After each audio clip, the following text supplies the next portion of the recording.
This is the skull of a Roman.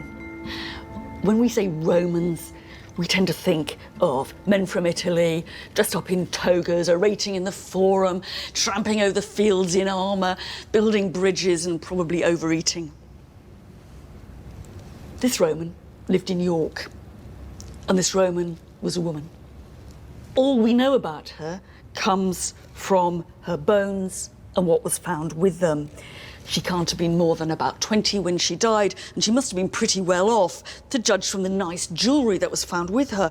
There's a lovely little blue necklace, a jet bracelet, an ivory bangle, a nice blue glass vase, and a pair of little glass earrings. There's actually more to her than that. We can tell from the shape of the skull that she was certainly of mixed race. Either she came from North Africa, or maybe her parents, or perhaps her grandparents. So she really makes us think, who were the Romans, and what did it mean? So that's kind of interesting how they can tell, like, ancestry based on skull structure. I mean, I've never thought you could do that, but apparently you can. To be Roman.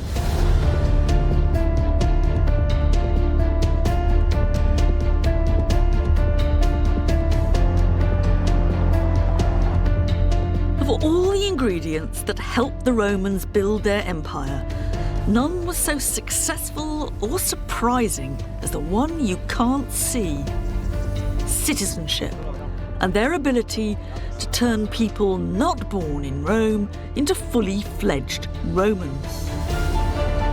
You saw the toga everywhere, frequens, toga. A Roman could be all sorts of different people, rich or poor, black or white, from the fringes of the Sahara to the damp frontier of northern Britain. The Britons were really tough. It was true grit. So what difference did it make to be a Roman? And how did you become one?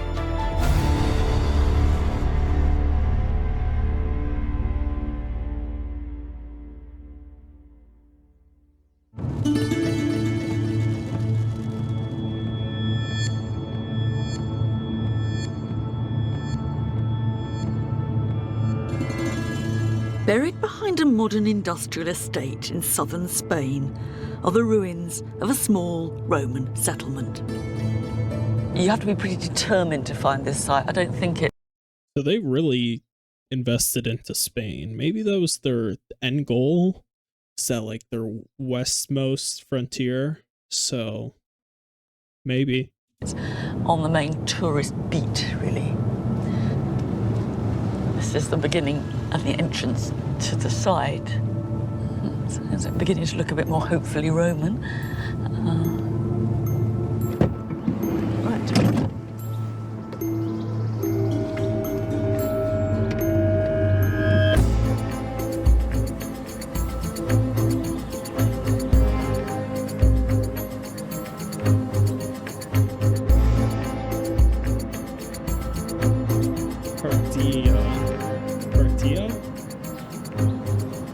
This one looks fairly ordinary, but for me, this place is one of the most important places in the whole history of the Roman Empire. The story goes back to 171 BC. A delegation from Spain turned up in Rome, representing more than 4,000 men who were the sons of Roman soldiers and Spanish women. And as such, they had no political rights. They were effectively stateless, and they were looking for a home. It was one of the unintended consequences of conquest. And interestingly, the historian Livy calls these people a new species. And the Romans, characteristically, improvised a new solution. For a start, they gave them Cartea to be their home. Cartea. So they realized that they had no political stake, but they wanted to naturalize them somewhere. Ooh, that's kind of interesting how they would do that.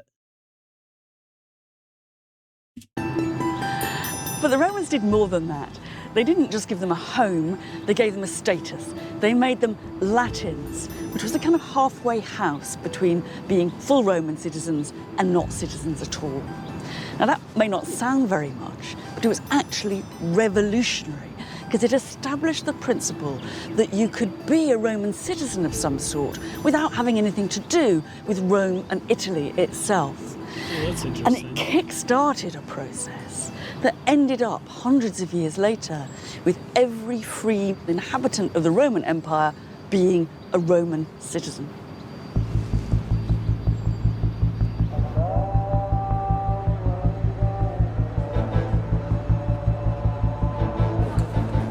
Throughout history, citizenship has come in many forms.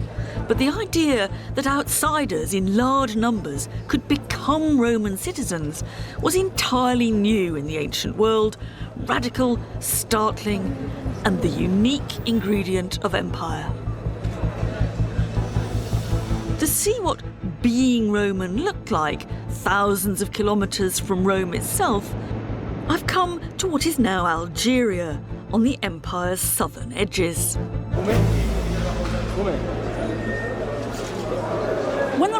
Incredible how something 2,000 years ago still has effects of today. I mean, the echoes of the past. That's kind of crazy.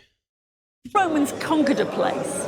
They didn't set about imposing their norms. They didn't make people learn Latin. They didn't make people worship Roman gods. They didn't even make people use the Roman calendar. They exercised their power through incorporation. Now, I'm not talking about the poor suffering peasants here, but they managed to get the local elites on side. And one of the main ways they managed that was by extending full Roman citizenship. Salut.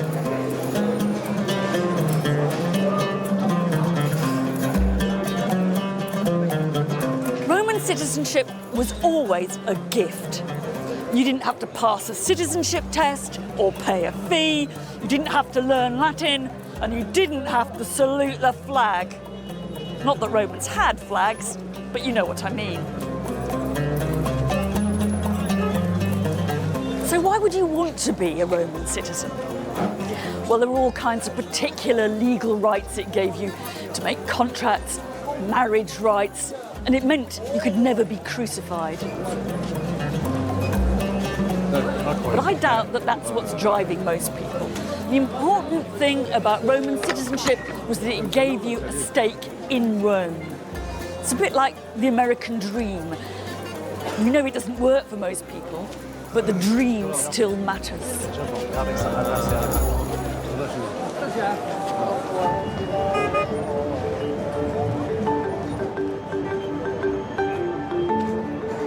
We don't know how far the extension of citizenship was a carefully planned strategy or one of history's lucky accidents. But the Roman Empire worked better by bringing people in and not by keeping them down. Now, we shouldn't exaggerate the effect. I bet many locals here wouldn't have been keen on becoming Roman citizens or wouldn't have cared either way. And in any case, imperialism is never cosily consensual. Algeria is no stranger to the conflicts of empire, to put it mildly. From the ancient Phoenicians, through the Arabs and Ottomans, to the French, and that's not to mention the Romans. In fact, it's in Algeria that some of the most impressive Roman remains in the whole world are to be found. What do you think it is? Gold? Treasure? Conflicts of war? And they have really important stories to tell.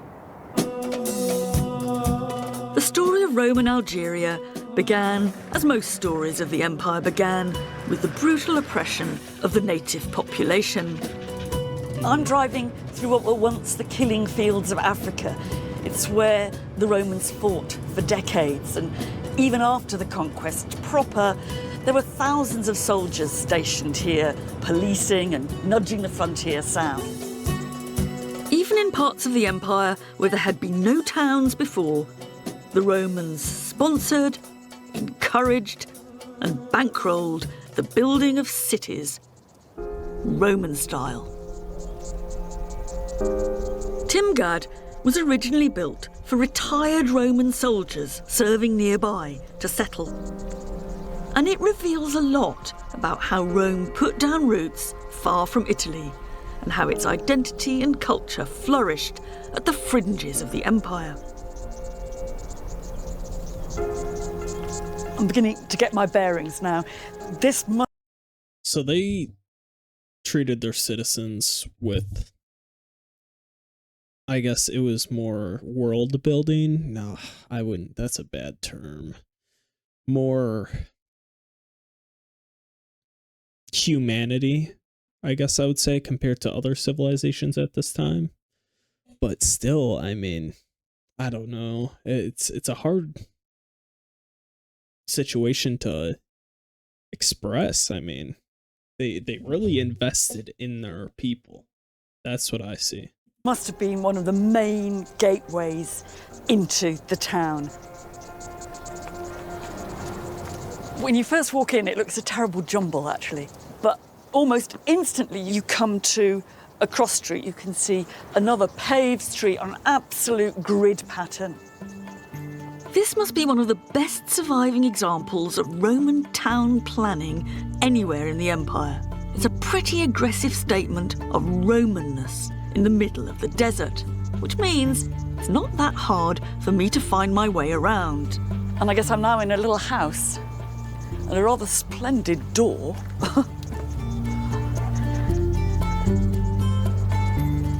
This is a truly regal set of Roman loos. It's on the standard multi-seater pattern. You get a little bit of privacy from these rather natty dolphins here. It's a nice thought, I think, that one of the poshest sets of loos anywhere in the Roman world, still to be found in Algeria. Oh.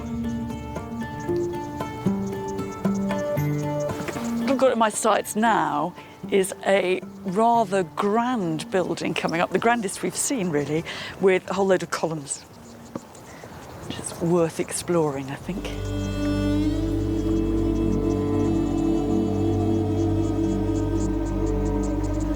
Rather posh entrance courtyard. What on earth is it? This is really interesting. It's a biblioteca, it's a library. Wow, so they had libraries all over their empire. That's crazy. To find one in Algeria, I mean, that means they had to have learning commons everywhere. If that's the case, it must be. This is a very, very rare example of a surviving public, presumably, library from the Roman world. It's very smart. Sort of, it's quite interesting that we've come into this town and the first monument we really met is indeed a monument to culture, the public library. I think if I'd been a citizen of Timgad, this is where I would have spent my time if I'd been allowed. My guess is that this library was a pretty blokish community. It might have started off as a Roman soldier's retirement home, but within just a few generations of its birth, Timgad had expanded well beyond its original foundations, home to over 10,000 reasonably peaceful inhabitants of Roman, African and Berber descent. You might expect to see a very filtered down version of Romanness here, and yet we find quite the opposite. And this is the main... And it shows testament of time. I mean, it's still standing after 2,000 years, so that's kind of crazy engineering of their time. main square, the Forum, the centre of business life, commerce, law and local government. What's striking is it actually looks so standard. Anyone visiting here from Roman Italy would have instantly recognised this as the Forum. And yet, we're just on the edge of the Sahara. Whoever designed this must have been working from some kind of kit for Roman forums. Or actually, a kit for a whole Roman town. You really do get the feeling that the people of Timgad are investing unusually heavily in high culture and in their Roman identity. All around the forum, all around town, there are thousands of inscriptions proclaiming the Romanness of the inhabitants. But the man who really caps it all for culture is this man, Vocontius. And it's actually Vocontius. written not in the usual capital letters that you see on inscriptions, but in the lowercase that you get in manuscripts. So it's as if you're reading a book here. Now, instead of the usual CV that you'd expect under his statue, you get an elaborate hymn of praise to Vocontius's culture.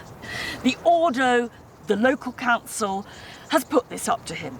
It's the council of the town that lives next to a spring that brings it water. But Vocontius is a spring, they say, that brings them something more. He's their other source.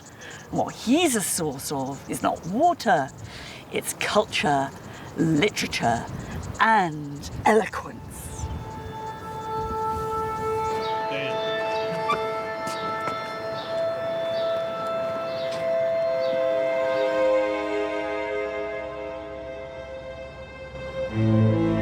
That's kind of like in Civ when you get a great writer. I mean, shit, come on.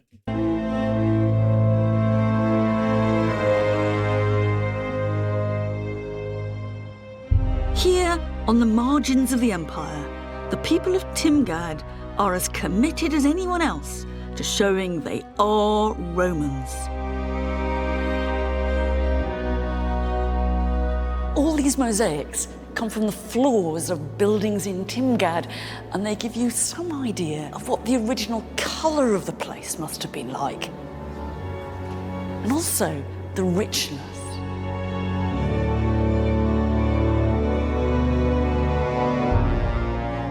We might call this Roman soft power. Most of the people who lived in Timgad would never actually have seen Rome. But they're using their Romanness as a badge of honour, a way of showing they belong. That must come from a little bath building. Have a good bath, it says. And I suppose it means flip-flops only in here. And here we've got some of the classic scenes of Roman mythology. There's the goddess Venus up there, rising from the ocean. And now, one thing about this culture is that they really appreciated their past and they brought it with them. I mean, that's learning from their mistakes. I mean, that's one thing they did very well. Balanced a bit awkwardly on the bum of a sea monster. And there is the god Neptune rowing his trident. He's the god of the sea. What's interesting is that there are artists around here who can produce this kind of stuff. Yeah, for And sure. the people of Timgad are literally at home with it. They're really unmistakably doing the Roman thing.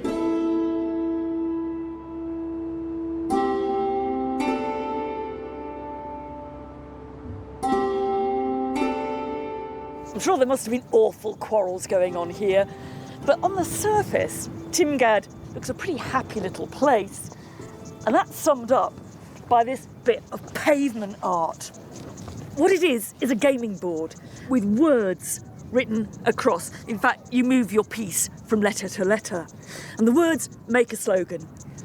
Venare lavari, hunting and bathing. Ludere ridere, gaming and laughing. Ocest vivere, that's living. Kind of makes you realise how far this place and its inhabitants have come. They started out as a bunch of top ex-squaddies.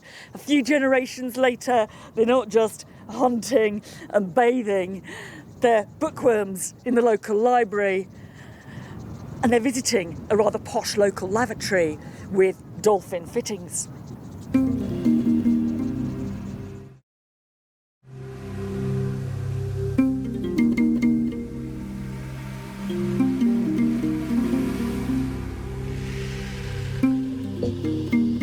some ways, it didn't matter how far from the centre of the empire you were, being Roman meant belonging, if you had lots of money. By allowing the local Damn, so nothing's really changed. elite into the club, Rome secured their support. In return, the local rich felt part of a bigger world. And it's here in Algeria that we have one of the most extraordinary cases of how one could climb the greasy pole of Roman political power. This is a really proud boast of success. It's a standout memorial designed to show just how far you could go, even if you were brought up on the margins of the empire, in what's now rural Algeria. It's put up by a man called Quintus Lollius Urbicus, to his dad, to his mum, his brothers and his uncle. But most of all, it's put up to himself. We know precious little about Urbicus's roots, whether he was of Roman or Berber descent, or perhaps both. But what we do know is that he grew up just a few kilometres away from the family mausoleum in the small, remote Roman town of Tidis, and his family were Roman citizens.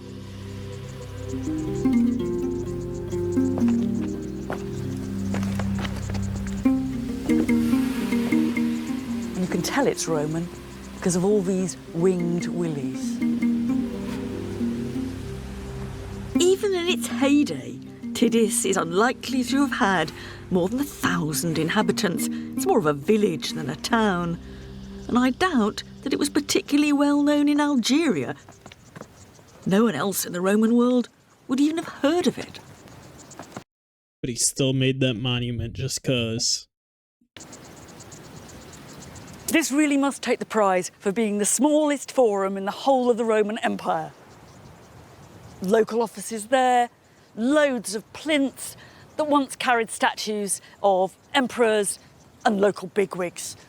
This one was actually the statue of a rather important local Roman lady. But here was the statue to the biggest local bigwig of them all, Quintus Lollius Urbicus. The statue's lost, but you can see where his feet would have been, perhaps in marble, maybe even in bronze. And it's underneath that, on this plinth, that you find his CV written out. It's terribly abraded now, but you can just about feel the letters. You can see his name here, Lollius Urbicus. And you can see that, well, you can feel that he was consul, cos. And then underneath, you get loads of the other things that he did in his life, the offices he held. We learn that he was a bit of a war hero. He served in the expedition against Judea with the Emperor Hadrian, and he seems to have won military decorations, a sort of honorific spear and a golden crown. That's a bit like a Purple Heart or an MC. He's the biggest thing that ever came out of Tidis. He's the local boy who really made good, and no one made gooder. And round here, he would have been absolutely exceptional. Damn, that's kind of inspirational. After all these years, still remembered. What we've got to remember, though, is that there were thousands of people like Lollius Urbicus in the Roman Empire, going from provincial towns to make it big in the city itself and in the army. In some ways, for me, that's what's exceptional about the Roman Empire.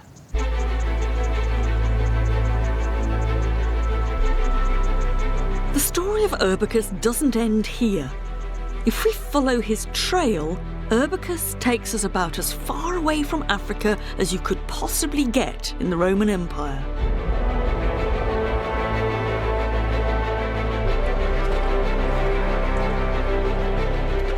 To the empire's northern frontier.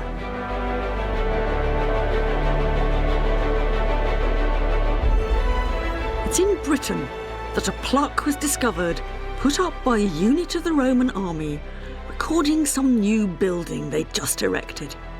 This unit says they're working underneath Quinto Lollio Urbico, Quintus Lollius Urbicus, who was leg aug. He was the legatus Augusti. He was the emperor's representative.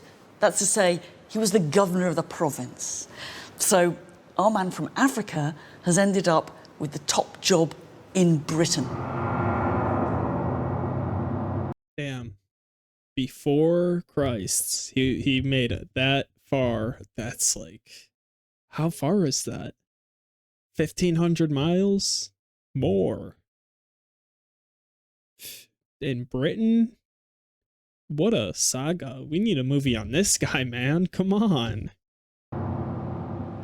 So what we have here is one provincial turned Roman now governing other provincials on the other side of the Roman world. Yeah. And that was part of a regular pattern.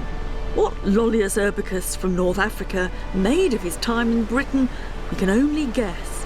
But in the Roman imagination, this island had particular significance. By expanding beyond the Mediterranean world and conquering a place across different seas, they were venturing into the unknown. For the Romans, this wasn't just the sea, it was the ocean. It was part of that vast waterway that went round the inhabited world. It meant really that Britain was in another world. That made it hugely attractive to conquer and explore, but it was almost as if they were going into space in our terms. And of course, they told loads of tall and not so tall stories about what you might find in Britain when you got here. It was cold, it was wet, it was foggy, and the sun didn't shine very much. But the natives had weird habits. They grew very tall because it was so cold, and they lived to a vast age, 120 years old, you find people here. Some people even said it didn't exist. But there were others who thought that actually Britain was where you found real virtue. The Romans have become corrupted by decadence and luxury. The Britons, however, were really tough. It was true grit. Britain Damn, so that's what we know about the British. Are they the goats? was certainly the perfect target for the doddery Emperor Claudius, who needed a decisive military conquest to bolster his unmilitary reputation. Yet like anywhere, even here, Yeah, I know they're not giving up easily. Come on. where the cultural gap was perhaps at its widest, an outsider could become Roman if he served for 20-odd years in the Roman army. A clever mechanism that turned the conquered into the conquerors. These pieces of bronze must once have been someone's most precious possession. They belong to a man called Reburrus. And what they do is they document the fact that when he completed his years of army service, the emperor had then given him Roman citizenship. I think what we have to imagine is that there would be some very big document on public display in Rome naming a load of people who were given citizenship.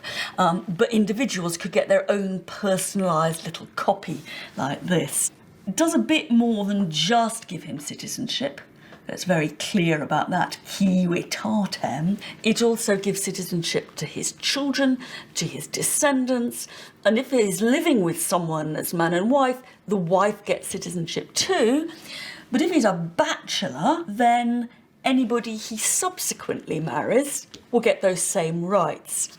Provided, it says, there's no polygamy going on. Dum taxat singuli singulas, as long as it's kind of one each, which I think is probably an attempt to stop any sham marriages for immigration purposes.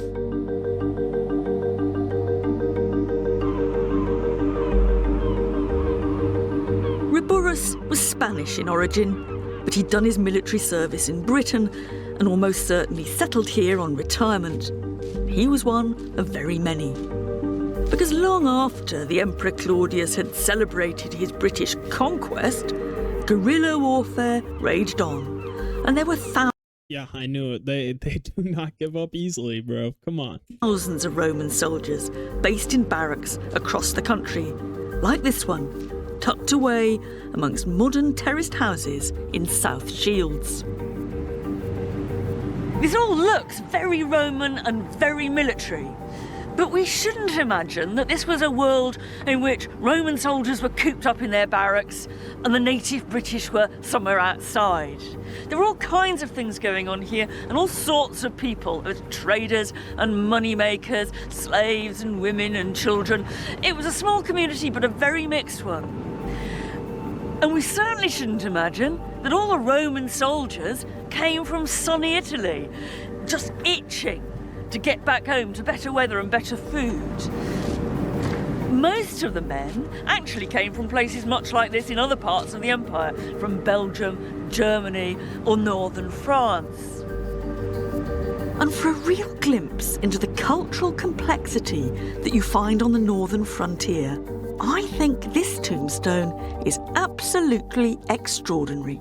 It's the tombstone to a woman called Regina, and she is an ex-slave, a liberta, and she's the wife, conjugue, of a man called Barates. And Barates wants us to know that he is from a long way away. He's Palmyrinus, he says very proudly across the middle. He is a man of Palmyra, that's in Syria.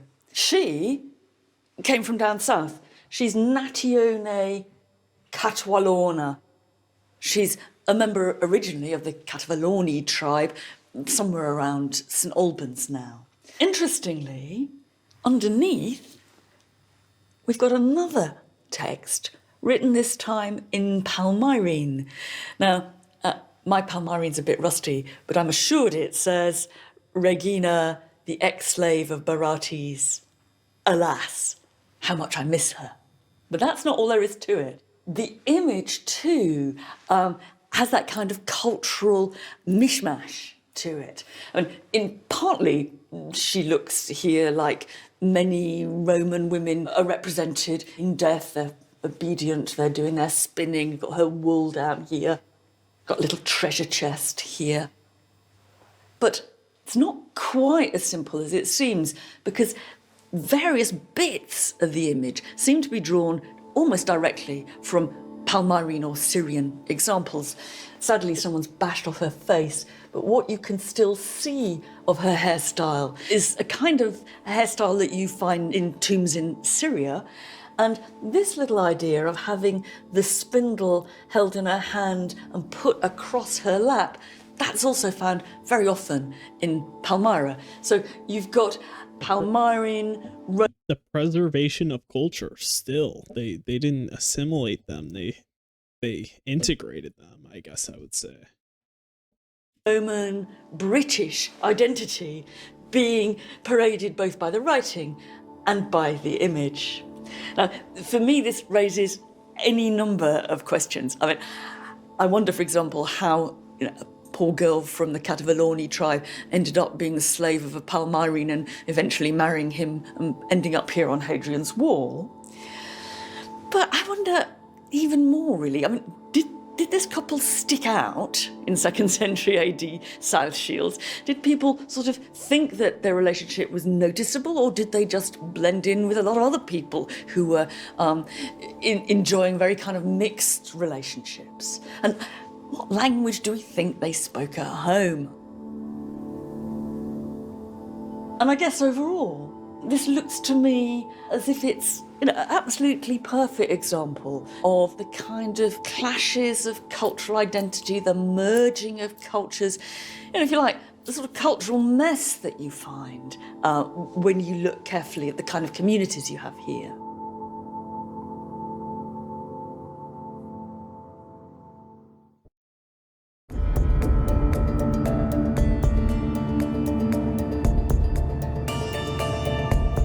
This is about mobility of people. This was a world where people moved around freely. All kinds of migrants travelled the empire in search of a career opportunity or simply dreaming of fortune. And we can see what this mobility meant by looking at their skeletons. It's changing our view of the communities of Roman Britain. They weren't static little places, but full of people born elsewhere. Archaeologist Hella Eckhart from the University of Reading has been investigating the identity of individuals discovered in ancient burial sites throughout the country. How do you actually go about working out where the guy or woman came from? We usually start with the grave goods, and here you can see an array of finds from Catterick, and they're quite... So they were buried with their valuables. That's another thing that I see. Quite unusual. So there are crossbow brooches here like this, and they are thought to be worn as badges of office. So soldiers and administrators wear them. And the object itself might not be unusual, but the idea of placing it in the grave is. So this is hinting foreignness. It is. Then what did you do to the skull? So what we do with the skull is we will test the teeth. So we will look at the molar and we will test the chemical signature preserved in the tooth enamel, and it will tell us what was the geology like where this person grew up. So when my teeth were forming, when I was kind of 3, 4, Yep. 5, what I was eating and drinking, it kind of gets locked inside the tooth enamel. That's absolutely right. It's like a chemical fingerprint. The water relates to the climate. So if you grow up in a hot coastal North African climate, that will look different chemically to a continental cool climate like Germany or Poland. Right. And for this one? For this one, we think that this individual and a whole group of most of these men come from somewhere colder and more continental. Be somewhere like Germany or Poland, something like that. Right. So Polish migration to Britain isn't as new as we think. If I were to ask you to just guess, what rough proportion of the people in Roman Britain do you reckon didn't grow up here? If we look at the 90%. countryside, for example, we simply don't know. We haven't tested, and we assume that people didn't move very much in the countryside.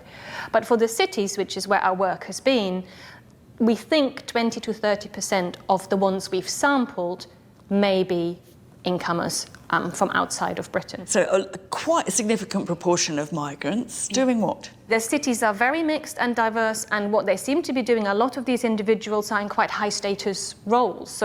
So melting pot, that's pretty cool. I mean, that's indicative of what we have here in America. So is that good?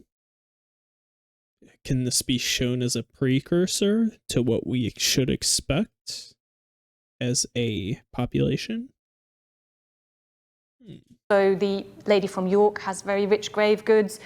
These individuals, they all have these crossbow brooches and the belt fittings, so they're probably soldiers and administrators. They're running the Roman Empire. So our picture of Roman Britain has to be, it's not just that there are cities, it's that there are cities with a very different sort of community than you could ever possibly have found, you know, a couple of hundred years before Absolutely. the Roman invasion. Yeah.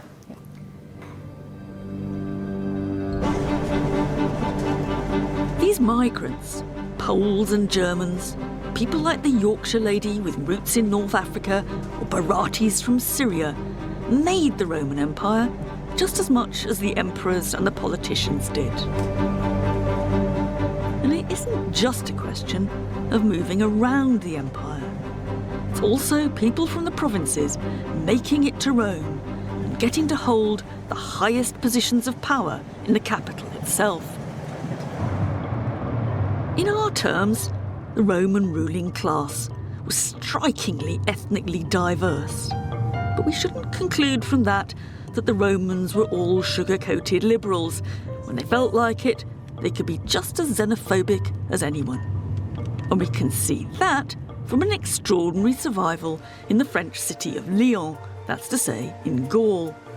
It's all related to a proposal of the Emperor Claudius, the same man who took Britain as his trophy. He stirred up a real hornet's nest in Rome when he suggested that Gauls should be allowed into the heart of Roman government. Claudius ran into all kinds of objections. Some people complained that the Gauls had only recently been vicious enemies of Rome, and others said they didn't much fancy kowtowing to a load of nouveau riche men from the backwoods. What's amazing is that we still have a word-for-word transcript of Claudius's reply, later inscribed on bronze and put up in Gaul. The interesting thing is that Claudius justifies his policy by going right back to the very beginning of Roman time, when he says, alieni et quidam externi, aliens, foreigners, and some outsiders already came to Rome, and that's going back to the time of Romulus. Now, to be honest, Claudius's speech is a bit nerdy, and he grindingly goes through every example he can think of foreigners coming into the political structure of Rome, people who Romam migravit, the people who came as migrants to Rome. But objections or not, Claudius got his way, and the Gauls were incorporated into the power structure of Rome, and that was really the standard pattern. One notable exception was Britain. We don't know of any native Brit who made it big at Rome.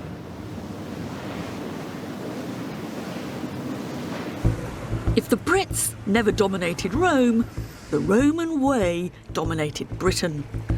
Whether that was spending their afternoons, like we imagine every Roman did, going to the baths, or whatever the weather, dressing up in a sheet. A toga. Some locals probably just didn't get all this bathing stuff or take to wearing the toga. But some must have relished the fun you could have here, and some probably got a bit too hooked in the kind of, is that a toga version 5 or a version 6 you're wearing? And that's exactly what one Roman writer, referring to Britain, has to say. He says, you saw the toga everywhere, frequens toga. And they took to baths and to elegant dining, and they called it culture. But it was really pars servitutis, part of their enslavement.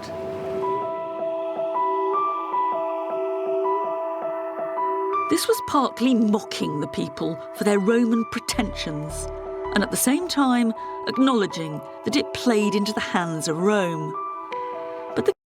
So is this a simulation just stripping them of their identity? Is that what she's trying to argue? Or is it the movement towards something other than what they have had, is the slavery that was mentioned?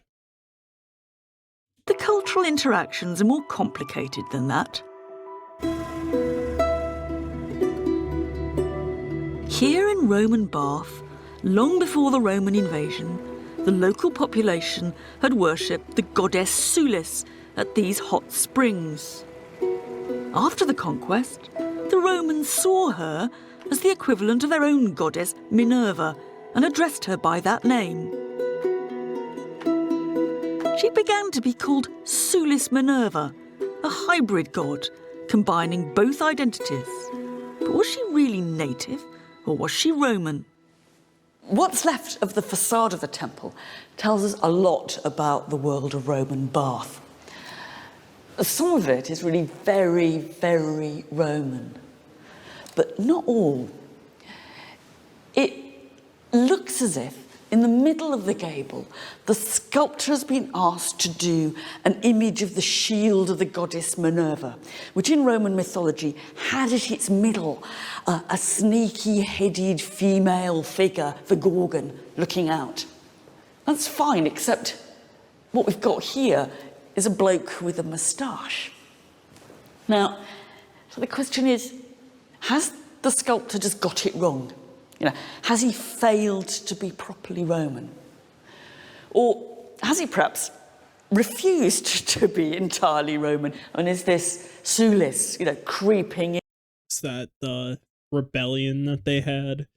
The only way they knew how? I mean, that's pretty interesting. They still were fighting against that assimilation that was being forced upon them. That's pretty interesting. Or is it actually something a bit more interesting than that? Is this really a new hybrid culture for a new Britain? In the merging of Roman and pre-Roman images in art, in the worship of dual gods, and in the cultural mix of its towns and cities, what we're beginning to see is the emergence of a new identity in Britain. Perhaps we shouldn't think of these people as being either native or Roman. Perhaps being Roman here meant something new altogether, that is, British. When the Romans invaded this island, it was home to thousands and thousands of people. Lots of different groups, each one thinking a little bit of it was their own. It wasn't a political unity in any sense. That's what the Romans tried to make it. And in that sense, they didn't just find Britain, they didn't just conquer it, they created it. And it's thanks to the Romans that we have London. London was a brand new Roman city. Basically, there was just open country here before. And it's actually thanks to the Romans. Didn't know that London was originally a Roman city. That's interesting. So that London became the capital city, stuck down here in the southeast, with all the disadvantages and advantages that brings. And what's amazing is if you dig down underneath the later buildings that we now see, you find all kinds of elements still surviving of the Roman city itself. For us, that's the Guildhall, but it's where the Roman amphitheatre once was. And underneath here is the Roman Forum. That's the city centre. It's supposed to be one of the largest public buildings north of the Alps. Most people here are looking at the Tower of London. Behind them, they'd see part of the Roman wall, 1,000 years older. But we can't ignore that all this was bought at the price of violent conquest, and that not everyone in Britain and the other provinces of the empire were busy happily embracing their new identity. In fact, one of the heroines of British national culture is a rebel and resistance fighter against the Roman occupation. She's Boudica, the wife of a local king who'd actually got on rather well with the Romans and had left his kingdom to them. The trouble was that the Romans took over their inheritance with terrible brutality. They flogged Boudica and they raped her daughters. Boudica seized her chance and led a revolt, storming London and other Roman towns and burning them to the ground.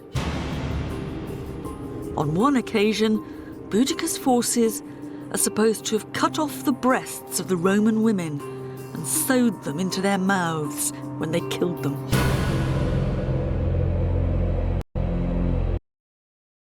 What the hell? In the end, however, Roman firepower won out, as it always did, and Boudica killed herself. The strange thing is, a couple of hundred years ago, Boudica, that virulent opponent of the Roman Empire, was reinvented as an ancestor of the British Empire. The words on the base of her statue say it all. Basically, don't worry, Boudica, your descendants will conquer more territory than those Romans ever did. I have to say that, for different reasons, a bit of my heart's invested in Boudica, the tough woman who stood up to the might of the Roman Empire. But my head says a bit different. I'm sort of ashamed to say it, but I'm kind of glad she didn't win. Even if the Romans were exaggerating about her crimes, she was a brutal terrorist. And what sort of place would this have been if she'd got her... I mean, what are you supposed to do? Like, what happened to her? Like, you need your get back, right? way?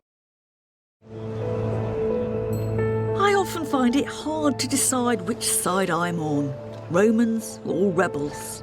But one thing's for sure, Romans had to fight to maintain a hold over Britain, and the island was always something of an awkward and exotic possession.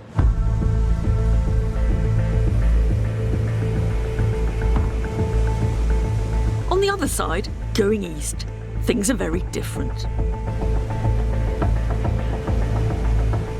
The Greek world, which also included what we call Turkey and much of the Near East, cities, urban living, and long-standing relations with Rome had existed for centuries. Becoming Roman here took a very different form. All the same, there was still a desire to make sense of the brave new world to which they now belonged. I'm in a place that I haven't been for almost 40 years. It's Aphrodisias, the city of the goddess Aphrodite. And it's very special because it's probably the place in the whole of the Roman Empire where you can see better than anywhere else how it was that people outside Rome represented the power of Rome to themselves.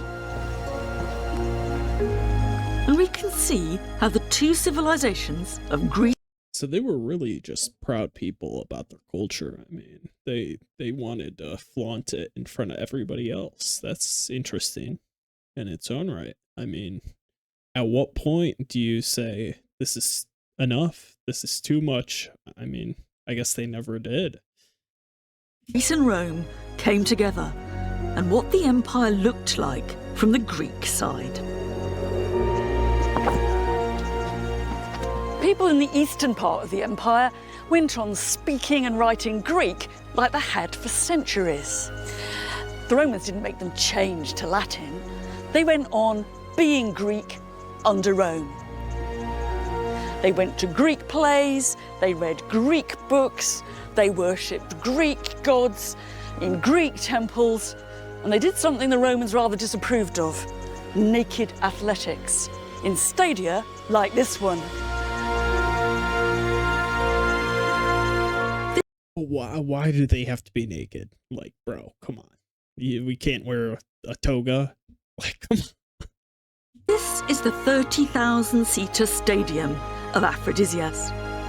In contrast to the new towns and cities that sprung up in Britain and Algeria, here there are at first sight few clear signs of specifically Roman culture. But if we dig beneath the surface, another story begins to emerge. It takes a bit of a leap of the imagination to imagine the scene of Greek athletics going on underneath all this long grass. But that's what happened here. But it wasn't the only thing that happened here. It's always worth looking very hard at the details on these big lumps of stone. We can see some strong hints of a very Roman kind of use. All along the front row of the seats, there are these little fixings. There's a hole here which must have taken rope, and there's some kind of wedge here which presumably took a post. What these are part of a structure of ropes and posts and nets which keep the audience safe from something dangerous going on in the stadium. Now, that's not athletics, that's animals. What we've got to imagine is that sometimes the people of Aphrodisias were showing up here to watch the very Greek sport of athletics. Sometimes they showed up for the characteristic Roman entertainment of gladiatorial combat and wild beast hunts. So this stadium is kind of dual use, and it shows just how much this Greek culture is incorporating bits of Rome. So they really infected their culture into a way where they wanted to have that happen. That's pretty cool. And there's another, even more obvious way that the people of Aphrodisias incorporated Rome into their own cultural world. That is, in the worship of the Roman emperors, and in a brand new sanctuary sponsored by some local grandees for exactly that purpose. This is one of the most important archaeological discoveries of the last 50, even 100 years. It's a temple complex dedicated to the honour and worship of the Roman emperor. And I'm sitting on the temple steps. We have to be a bit careful about what we mean by worship. Yeah, that's what I was thinking, because I was going to say, is it more like a godlike figure, or is it more of like they just want to follow him? But we'll see right here. I think there's no chance that the people of Aphrodisias thought the Roman emperor was just the same as Zeus or Aphrodite or any of those traditional gods. What they did think is that the power of the Roman emperor was very like the power of a god, and they worshipped him in those terms. Okay. Temples dedicated to the Roman emperors have been found all over the empire. But what made this discovery so special was that it was loaded with sculptures. Represented are the emperors, their families, images of the traditional gods and myths, and the conquered provinces imagined in human form. This wasn't simple flattery of the central power, though there was no doubt a bit of that. This was a local initiative designed for a local audience, setting in stone their own interpretation of the Roman world and their place in it.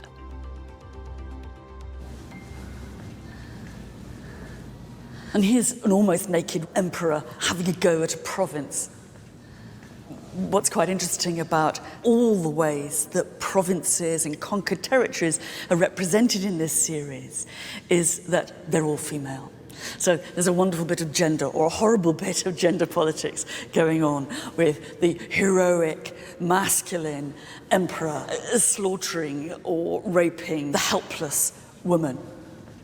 Damn, so that's how they felt as a culture. And the only way they could express that, and that we know, is through these statues. I wonder how worse it was back then. I mean, that's all that we see surviving, right? A woman trying not to reveal her naked body and is putting her hand up, probably to ask for mercy. He's got his hand tugging on her hair. The caption is wonderfully revealing. The emperor is Tiberius Claudius Caesar. That is the Emperor Claudius. But the province is a bit of a surprise because she's Britannia. It's about the easiest bit of Greek you could ever see. This actually is the very, very first image of Britannia ever to appear in world art.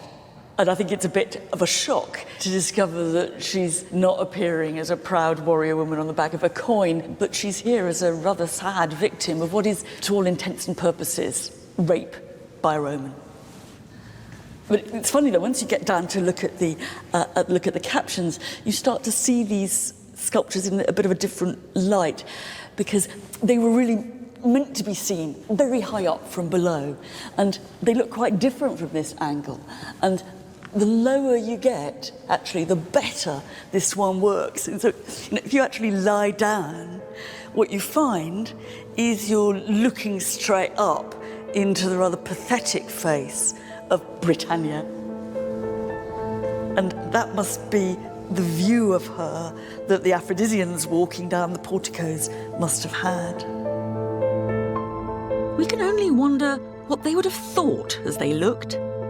My guess is that a few of them might have been on Britannia's side. Well, why wouldn't they be? They understood her completely. I mean, did they not? Is that not what they felt as a society that was overtaken? But many of them would have been in awe of the godlike power of Claudius, and many would have seen Rome's glory as their own, not so much subjects as partners in the empire. Unwilling partners. Let's put that one in. Here you could be Greek and Roman with no contradiction.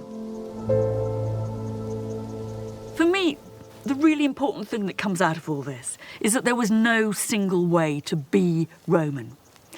We've been all over the Roman Empire, and we found Romans in togas, in tunics, in trousers probably. We found them speaking Latin, Greek, Celtic. There wasn't a rule book for how to be Roman.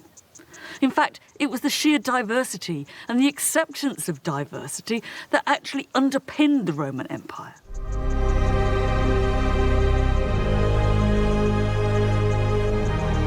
Whether you came from the margins of the empire in the east, its northern frontiers, or the fringes of the Sahara in the south, if you were a Roman citizen, you had the same rights and privileges as a citizen in Rome.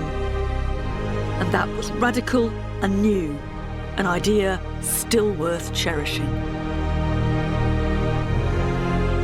Rome's extension of citizenship was one factor that gave its empire unity. Something few empires before or since have managed. But one man would put that unity on an entirely new footing. The Emperor Caracalla was born here, in Lyon.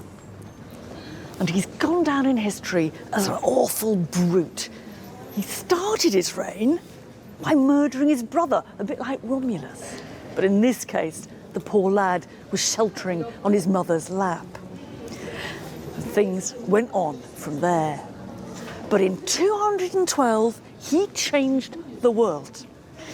He gave full Roman citizenship to every free inhabitant of the Roman Empire. About 30 million people became Roman citizens at a stroke. Why he did it, we haven't a clue. By the look of him, I don't imagine it was simple generosity. All the same, it was the culmination of the Roman project of incorporating outsiders, extending citizenship, and making the Roman way of doing things seem universal, even natural.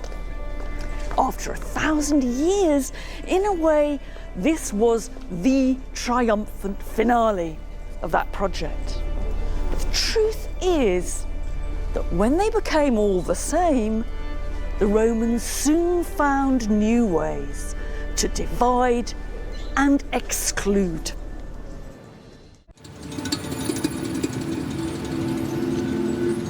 This is the main gate of a great Roman city on the empire's northern frontier in Germany. It advertises the presence and the impact of Rome. And it's still here 2,000 years later. Rome was built to last. But it didn't.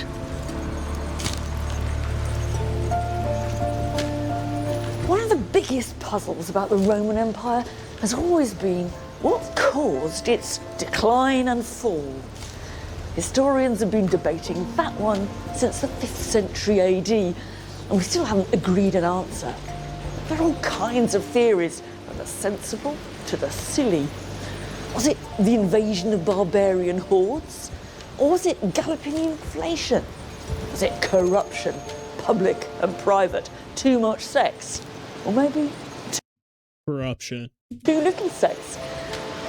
Or was it the lead in the water pipes gradually sending them all mad? Happily, this isn't a multiple choice test. And one thing's for sure, it's all intriguingly complicated. So bear with me.